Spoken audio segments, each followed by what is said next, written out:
রেডিওতে গান গাওয়াবে। রেডিওতে গান গাওয়া তো ছেলের হাতের মোয়া।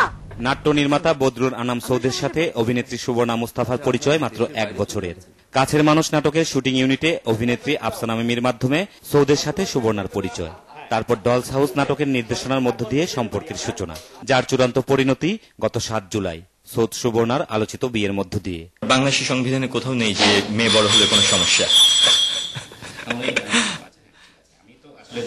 হ্যাঁ, তো আমার না যেটা হচ্ছে যে আমাদের দুজনের মাঝে আমাদের রিলেশনটার মধ্যে বয়স কখনো ফ্যাক্টর হয়ে দাঁড়ায়নি।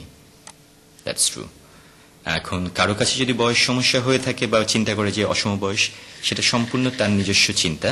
আমাদের দুজনের মাঝে বয়সটা একেবারেই সমস্যা না। শুরুতে ভালো লাগা থাকলেও সম্পর্কটা বিয়ে পর্যন্ত গড়াবে এমনটা ভাবতেও পারেননি সৌদ। প্রত্যেকটা সম্পর্ক কোনো একটা সার্টেন স্টেজে যে প্রেমের রূপ নেয় বা তারপরে বিয়ে, তো যেই ম্যাজিক মোমেন্টটা কাজ করে সেটা আসলেই দুজন মানুষের মধ্যকার। ওটা আমার মনে হয় না যে শেয়ার করার মতো কোনো মোমেন্ট। আমরা বিয়ে করলাম পরশু, আপনি দেখতে পাচ্ছেন আমি আজকে শুট করছি।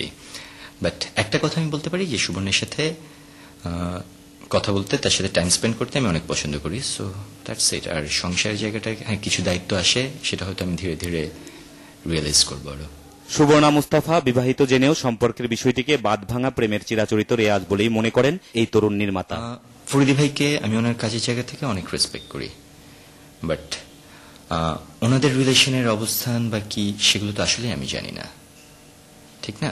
তো ফরিদি ভাইয়ের ব্যাপারটা আসলে সবচেয়ে ভালো বলতে পারবেন যে উনি কেমন ভাবে কিভাবে রিয়াক্ট করবে, ওগুলো ফরিদি ভাই জানে। বাট আমি যেটা চেয়েছিলাম যে সুবর্ণ এবং আমি একসাথে থাকার যে ব্যাপারটা আমার মাথায় কোথাও না কোথাও ছিল, এবং বিয়ে ফরিদি ভাইয়ের ব্যাপারটা আসলে ফরিদি ভাই নিজে অনেক ভালো জানে। আগামী অক্টোবরে বিবাহোত্তর আনুষ্ঠানিক আয়োজনের কথা জানালেন সৌদ। 86 সালে অভিনেতা হুমায়ুন ফরিদিকে বিয়ে করেন সুবর্ণা মুস্তাফা।